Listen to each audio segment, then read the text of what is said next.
안녕하세요. 수원 김기록치과 대표원장 김기록입니다. 오늘은 요즘 유독 입냄새 때문에 치과를 방문하시는 분들이 많아서 입냄새에 관해서 영상을 찍어 보았습니다. 입냄새가 요즘 들어서 왜 여러분들한테 많이 회자되는 것일까요? 라고 생각을 해봤었는데 이게 코로나19에 의한 영향입니다. 자, 요즘 모든 분들이 마스크를 쓰고 다니고 아침부터 저녁까지 대부분 외부 활동을 하시는 분들은 마스크를 쓰고 활동을 하시다 보니 이 마스크를 쓰고 본인의 입냄새를 처음 맡게 되시는 분들이 많은 것 같습니다. 또 마스크를 쓰고 있기 때문에 평소에 숨을 쉰다든지 아니면 말을 한다든지 하는 횟수가 평소보다 현격하게 적어져서 입을 다물고 계시는 시간 자체가 길어지다 보니 이 입냄새가 조금 더 심하게 느껴지시는 것 같습니다. 그래서 요즘 부쩍 입냄새가 많이 나는 것 같아요. 주변에서 저보고 입냄새 난다고 해요 라고 치과를 찾아오시는 분들이 많습니다. 자, 그럼 우리 입냄새가 나는 원인에 대해서 오늘 설명을 해드리겠습니다. 아까 설명드렸던 대로 마스크를 오래 쓰게 되면 입 안에서 나는 냄새들이 바깥쪽으로 나가지 않아 다시 나한테로 돌아오면서 그것들이 냄새로 느껴지게 되는데요. 입 안에서 냄새를 만들어내는 원인 물질들은 우리가 식사를 하고 잘 닦이지 않은 치아에 남아있는 음식물 찌꺼기, 그리고 그 음식물 찌꺼기를 먹고 배설물을 뱉어내는 세균들의 황화산화물들 때문에 나쁜 구취가 나게 됩니다. 다른 여러 가지 원인들도 있기 때문에 제가 영상 후반에 하나씩 또 설명을 해드리겠지만 우리 입안에서 나는 가장 큰 냄새의 원인은 음식물 찌꺼기와 세균들이라고 생각을 하시면 될 것 같습니다. 자, 그러면 이 입안에서 나는 냄새를 해결하려면 어떻게 해야 될까요? 자, 첫 번째는 우리가 양치질을 잘하는 것이 중요합니다. 저는 양치질 하루에 3번도 하고 4번도 하는데 입에서 그래도 냄새가 나요 라고 말씀하시는 분들이 있습니다. 자, 이런 분들 양치질이 안 되는 부분이 있기 때문에 냄새가 나시는 겁니다. 우리가 양치질을 열심히 하는 것과 양치질을 잘 하는 것은 다르다라고 제가 항상 설명을 해드리는데요. 한 번을 닦아도 제대로 닦아야 3번, 4번 닦는 것보다 한 번을 제대로 닦는 것이 입냄새를 줄이는 굉장히 훌륭한 방법이다. 훌륭한 효과를 발휘한다 라고 설명을 해드리고 싶어요. 안 닦이는 부분들이 있는지 없는지에 대해서 체크가 없이 횟수만 가지고 저는 열심히 닦습니다 라고 하시는 거는 별로 의미가 없습니다. 치아 사이사이 구석구석까지 다 닦고 우리의 치아에만 치아 세균들이 들러붙어서 활동을 하는 것이 아니기 때문에 입천장, 혀, 볼 같은 것도 다 닦아주시고 특히 잘 닦이지 않는 치아 사이 같은 경우에는 시실이라든지 치간 칫솔 또는 워터픽 같은 구강관리용품들을 가지고 깨끗하게 닦아주셔야 음식물 찌꺼기들이 남아있지 않고 잘 제거될 수 있습니다. 특히나 우리나라는 마늘이라든지 고춧가루라든지 이런 향신료가 들어가는 음식들이 우리나라도 굉장히 많습니다.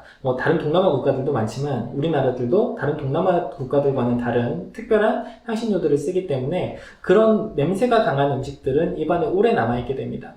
음식물 찌꺼기가 남아있지 않더라도 그 향신료들이 가지고 있는 화학성분들이 입안에 오래 남아서 냄새를 오랫동안 유발시키는 경우도 있기 때문에 그런 음식들을 드셨을 때는 빨리 양치질을 해주시고 물로 입을 헹궈주시는 것도 좋은 방법입니다.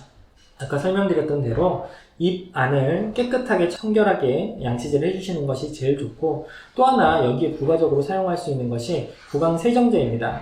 우리가 쉽게 광고로 접하셨던 리땡땡땡 또는 가 땡땡땡 이런 입안을 헹궈주는 구강 세정제들을 사용하시면 입안에서 세균들이 번식하는 것을 억제를 시켜주고 세균들이 활발하게 증식해서 황화산화물을 발생하는 것을 조금 억제시켜 줄 수 있기 때문에 부가적으로 이런 구강 세정제들의 도움도 받아보시면 좋겠습니다. 하지만 이 구강 세정제들을 너무 믿고 얘네들이 세균을 없애준대 라고 생각하시고 이걸로만 입을 헹구시면 전혀 효과가 없습니다. 또 하나 이 구강세정제를 너무 자주 쓰시는 분들은 입안에 정상적으로 살아야 되는 정상 세균주들까지 다 쓸어내버리기 때문에 너무 자주 사용하시는 것은 좋지 않습니다. 그래서 저는 저녁에 양치질 하시고 한 번 또는 아침에 한 번 정도 해서 하루에 한두 번 정도 사용하시길 권유해드립니다.